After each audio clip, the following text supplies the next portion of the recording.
everybody out there in YouTube. We are the Middle Age Guys, and we are going to continue through our weekly or our continued reviews of the Young Justice episodes.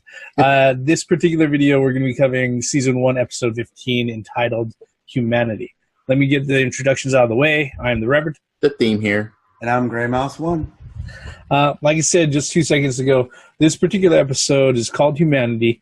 It was originally aired out in October 21st, 2011. Like usual, no spoiler warnings here, but we are going to go through a short synopsis and cover the usual 3 talking points: what we liked, what we didn't like, and what we noticed acts as a setup for another episode or storyline that's coming in the future. And without further ado, let me go ahead and just get through this one really quick. The episode opens up with Professor Tio Morrow telling a story. It turns out that we see where Red Tornado is. He's surrounded by his other siblings and his father. And his father is explaining to him, okay, this is what happened when I tried to go ahead and create these androids or these robots to go ahead and infiltrate the Justice Society of America, the precursors of the Justice League. Fast forward back over to the team at Mount Justice and everything. Zatara is entering the cave, and he's bringing with him his young daughter, Zatanna. Introduces them to the team, and they pretty much all hang out for the day. What happens is that the team goes ahead, they pretty much kidnap Zatanna to go ahead and run off and find out where Red Tornado is finally. According to them, they need to go ahead and instead of trying to figure out the orderly path to find where Red Tornado is at, they need an off-the-wall idea. And following that off-the-wall idea, they go ahead and they ask Professor Ivo, who's imprisoned in Belle Rev, about where Professor Tio Morrow is at, where his whereabouts are at. Because in the Kid Flash's words, he's your first competition in the deadly evil robot game. You have to be the guy keeping tabs on him. Well, they get the information out of him, and they find out that he is, let's see here, what is it? What park? Yellowstone, Utah, right? He's hiding out in Yellowstone, and basically they go ahead and they track him down, but not before Dr. Tio Morrow is able to go ahead and download all the memories from Red Tornado and basically take all the information from Red Tornado and his other siblings and then download them into a brand new robot, their younger brother, Red Volcano.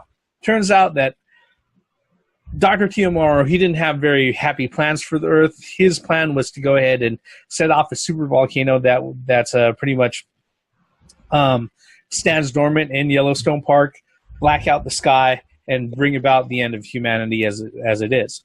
Red Volcano is equipped, and he has the abilities to actually do that. So when the team actually arrives and everything, after facing off with Red Tornado for a little bit, they then face off with Red Volcano, and then, after some struggles back and forth, they finally stop him, free Red Tornado, and actually bring him out. They're actually able to go ahead and bring him back to the Mount Justice with him, in which case he sits down and explains why things happened the way things did at the end of the Homefront episode. Why he left and everything else. And that's pretty much where the episode ends off, with a little bit of a laugh with Zatara pretty much saying that he's going to ground his daughter for life, and Captain Marvel walking in with Wolf after waiting for the kids to come out and actually play with him for the last 20-30 minutes or so, actually the last few hours. And that's pretty much how that one went through. I want to keep it really short because the thing is there's a lot that happened in the episode. But now that we've got the synopsis out of the way, let's go ahead and touch on our first talking point. Guys, what did you like about the episode? Floor is open. Zatanna. Man, for her to be introduced and to be added to the team, and she was quite vital to the team. Yeah. Even in finding the location of Tio Morrow, it was very cool the way she was interacting with the team and everything else. And you can really see that, of course, they're still adding on individuals. They're not done yet as far as introducing people, adding them on, developing chemistry, and the team actually still working off its rough edges and actually working as a team. So I liked Zatanna being a part of the team. Well, that's one of the things I like, I should say. Gray Mouse, what about you? I like the fact that the robot family, Red Tornado family, that was in the background that they provided in this episode. Was there anything else you wanted to add on to that one, Gray Mouse? Not without kind of overlapping everybody. So okay. Well, I'm pretty sure that we're going to probably talk about a few other things when we go over the rest of the points. One of the things that I liked right off the bat, and this is one of the things that stuck with me ever since the first time I've watched this episode, is that if you thought Wally West, Kid Flash, was the fastest kid on Earth, you have not seen how fast Robin makes an appearance when Zatanna is first introduced to everybody. He literally swoops in from nowhere. Hi, I'm Robin. It is just like sprung completely. All right. I was not one to be the one to point that out. It's just funny as funny as crap, because the thing is, like I said, he's obvious. Wally West is the fastest guy when it comes to this thing, and the truth of the matter is that if you know, especially about the comic book background of Dick Grayson as a character in DC Comics, he's pretty much DC Comics' equivalent when it comes to social relationships to Matt Murdock, Daredevil in Marvel. Okay, in other words, he gets laid a lot. Okay, so that was one thing that I liked. Other than that, and that's not to say that Wally didn't have any good points. Again, second episode where he's in full action and he didn't trip and fall on his ass. That has to be mentioned. Okay, because we harped on that for like 9 episodes straight. All right. At least, and one of the things is that they this really continued with the, it being episodic with mentioning Tornado. Oh yeah, we didn't forget Tornado and his siblings, and then Wally still having a cast on his fucking right arm because of the last episode. Yeah, he took that shit during the fight with the Injustice League. So I like the way that they actually continued that over. That was, And since you've already you said your piece, I like the fact that Zatanna was kind of like, are you guys having a psychic conversation? I like that. I was like, because they were. And it was obvious. I mean, they were doing the motions like, but nothing was coming out of anybody's mouth. And she was like, I think she felt kind of like off-putting a little bit. That's weird. You got a group of 6 people, that's freaking talking, that's communicating, and they have gestures and nothing's coming out of their mouths. And then it was really funny that she mentioned that. She's like, it's almost like you guys are weird. I'd have to say that probably the best thing that I liked about this episode, besides those things that really stuck out to me, is that all in all, this particular episode is a good wrap up and a tie up episode that really followed up on open things that they kind of left hanging out there. The whole thing with the Reds was definitely something that needed to be addressed sooner or later. And not only did they go ahead and tie that up very nicely, but they also went ahead and cracked open a little bit of, actually quite a bit of backstory on Dr. Tio Morrow himself. At the same time, they had room to go ahead and introduce another character. There's a lot going on here. Another thing that I like, that they mentioned the precursor to the Justice League. Yeah. Tornado was a part of that. And if you looked at the black and white picture that they put up, you saw a Lantern, you saw a Flash, you saw Dr. Fate in the background. I just like that was added on. That was really freaking cool the way they took it back that way. Yep. But that's not to say that this particular episode was perfect. Although I'm going to say that this part is going to be kind of hard for me to pull anything apart. guys, in this particular episode, was there anything that you noticed that you didn't like, or maybe if you had a choice to change a little, what would you change? You know, you pointed out earlier on how Robin was sprung immediately. There was no build up there. I mean, fuck. It's like, damn, you wanted to make it very, very, very obvious that this motherfucker went doing when Zatanna entered the fucking room. I mean, I wasn't too fun with that. I mean, look, I understand. Teenagers, yes, we've all done it. But damn, at least be subtle about it just a bit. I mean, fuck, at least he didn't get a bloody nose or flushed or any bullshit like that. But I just thought that they could have toned it down just a bit, because all fucking mission, or all the time that they were with Zatanna, he was just, yeah, sprung. Fuck, he just probably had his first, you know, busting nut or whatever. I don't know, but yeah. Grey Mouse, was there anything that you didn't like or that you would change? Yeah, I think they harped a lot on Wally West. As in, it was more of a throughout the whole episode. This one, I mean, it's like, yeah, I understood it was kind of like the comedic hook, you know, like when they needed because Robin was saying about Batman was looking for a red tornado logically, and we needed an unlogical thing, and then everybody turned to Wally. And no, like, man, you're just his exact words were, "We need a truly dumb idea." I know, because I wrote that down. And they all turned to Wally, and I was like, "Oh, come on, guys," you know. And Wally took it on board. He didn't take it as a you know. And he's like, "I got it," you know. And he went on, and he said, "Here we go. Let's go to the prison." But remember, Wally is the one that saves the day. Or figures out how to save the day when the volcano was. Yeah. Well, I mean, I would expect that from him, because he's pretty smart. I mean, you got Robin's pretty smart too. I mean, those two together, they really, you know, even out the team. But yeah, I thought it was kind of unfair. I mean, we've been harping, like you said, on Wally West for 13 episodes or whatever it's been.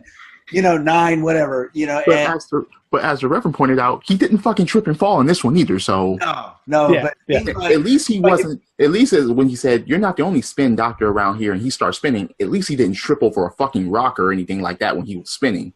Yeah, he and break his other arm while he was at it. I would have really, really went ballistic if that shit would happen. But I did. You know, that's one thing that it seems like Wally West is the fall guy for dumb. Well, like I said before, I think he is the soul of the team, and the thing is, but when the whole thing about it, though, when they went ahead, they brought that up, he knew exactly what they were talking about. But with this particular one, I do have to say that the only things that really kind of bugged me about this particular episode was that there were, it was mostly just a repeat of a lot of the characters falling into like well-known tropes or habits of theirs, like the whole thing with them like joking on Wally and the whole dumb idea thing. Well, yeah, you know, that makes sense in context to the episode, but the thing is that we've all kind of seen it. You know, happened a few times already in previous episodes. Superboy. You know, white hot anger, you know, just ready to rush in and smash things. Yeah, you know, that we understand the situation behind that and everything. But even Aqualad had to sit there and remind him of, okay, there are things in your past that, you know, kind of set the circumstances up in ways that we have to go ahead and understand this. You know, it wasn't so much any one huge thing that like put me off in this episode at all. It was mostly just like really small annoying things. I don't think there was anything really huge in this episode that really kind of broke it for me. All right. That's the reason why I said that when it comes to like naming things I didn't like in this particular episode, it's going to be kind of hard. not only that, but this episode moved really, really fucking fast. They didn't dwell on anything at all. I think the longest thing that they dwelled on for any period of time was when they were having the telepathic conversation at the beginning of the very fucking beginning of the episode. Mm-hmm. Once that was done, it was like every 2 seconds they were moving on to something next. All right, and yeah, because of that, not too much time to pay attention to any one thing to go ahead and annoy me. All right, but that doesn't mean that the episode was just a flash in the pan and didn't go ahead and affect other things. What were the things? Our third talking point. What were the things that you might have noticed this time around that you watched it that acts as a reference or setup to a future episode or storyline in the future, guys? Zatara. Oh my God. You know, he's so clingy about his daughter. So, I mean, look, when it got to the end of the episode and he was like, she was grounded for life, you really saw passion from this guy. You didn't really see that as a character from Zatara until that freaking moment. And that is going to carry on. It's going to carry on very subtle, but it's going to carry on nevertheless. So, and one thing I want to say before Grey Mouse says his things, they really tried to speed things up as far as trying to end the fucking world, didn't they? Red Volcano's plan was simple. He wanted a stage 3 eruption to try to end everything. And it took these young motherfuckers to find and thwart that. It's like, so they're saving the world now. They're going on missions on their own, and their missions are getting better and better as far as avoiding world catastrophe. That's another thing that I noticed about this episode. Grey Mouse, what about you? What did you notice about this episode that's going to... Well, the Reds, pretty much. I mean, that's going to continue to move forward. I think what the Reverend said earlier kind of falls true is the fact that this episode was more of a tie-up episode than a push in the story further. I mean, there were elements to push the story further, but also it took the time to explain certain things, you know. And for this one, is like, what was it? Dr. Koromaro? What's his name? Tio Maro. Yeah. That whole thing of Red Volcano ripping his arms off, that was very interesting. You know, it's kind of like, you know, that he was actually an android. Mm-hmm. And, you know, that was very interesting to me. So that sets up things for later as well. Well, I'd have to say the big setup points with this particular one is definitely the addition of Zatanna to the team, or at least introducing Zatanna to the team. Just by the chemistry that occurs between everybody alone, you know she's going to find a place within the team. Then you have, of course, the Reds and Dr. Tio Maro. The cool thing about that, though, is that what they really kind of went ahead and did, though, was that now that they've went out of their way and they've gone through the whole issue with Red Volcano ripping apart the body of the fake Dr. Tio Maro, and everybody knows that the real Dr. Tio Maro is an ancient old man who's pretty much bedridden, everything else, then, you know, the only person that leaves on top of, like, the whole evil android robot game is Professor Ivo, who's in Bell Rev prison. All right. And as we know, he acts as a huge influence as far as the goals of the light and everything like that. But yeah, with this particular one, those were pretty much the only two, I think, major setup points that they went ahead and that they put forward in this particular episode. Besides that, if I were to cheat like I've done before, this is a big wrap up episode. It does wrap up and tie up a lot of loose ends, okay, or especially the open-ended story as it is with the Reds. I'd say the only other thing that it would probably hint toward later is that there's a future episode that kind of hints at a deeper purpose or another goal that Red Tornado has actually hanging around with the team there at Mount Justice. And this one kind of plants the seed for that, you know. Mm-hmm. So that's something that we're probably going to see. I don't know. I think around episode number 23 or something like that. Okay. Now that we've got that all out of the way, all 3 talking points, what we like, what we didn't like, and what we know is for the future, let's go ahead and finish up like we normally do. On a scale of yay, nay, or meh, what would you rate this particular episode? A yay, of course, with the introduction of Zatanna, dealing with the Reds, averting a world catastrophe, all of that, and even a bit of comedy here and there that was not out of place, all of that earned a yay for me.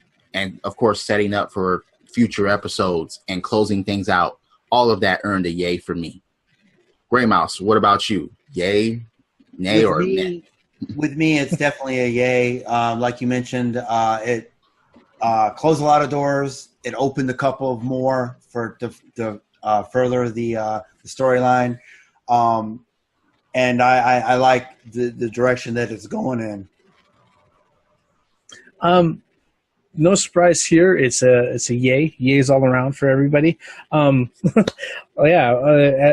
You know, like we said in this particular one, there was a lot of a wrap-up of a major storyline arc, what was going on with the Reds and Red Tornado. And also, it did the job of going ahead and planting the seeds of, yes, Zatanna, she's going to find a space. Or she's going to find herself a space within the team and everything else like that. You know, we've got other little hints like Red Tornado looking for more to become more human. And there are other things that are out there that kind of hidden back and forth. But the one thing that it did do overall was that this episode moved really, really fast. All right. Even with the long string of exposition, which, you know, normally that kills me whenever I sit down and I watch these things.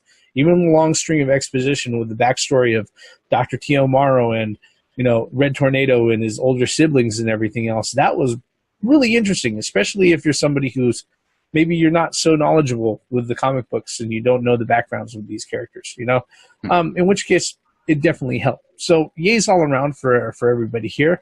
But like we say at the end of every one of these reviews, folks, what did you think about the episode? If you watched our review all the way up until this point, thank you very much for doing so. You can tell us what you thought about the episode or our review ourselves by leaving a comment below. While you're at it, if you think we're worth it, go ahead and mash on that like button.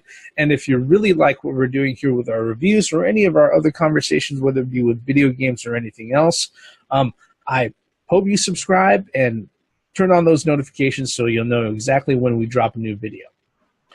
With that, all of our bullshit on Season 1, Episode 15 of Young Justice entitled Humanity ends right here. I'm the Reverend. The Theme here. And I'm Gray Mouse 1. All forms of entertainment has the right to exist, even if you don't like it. Credits.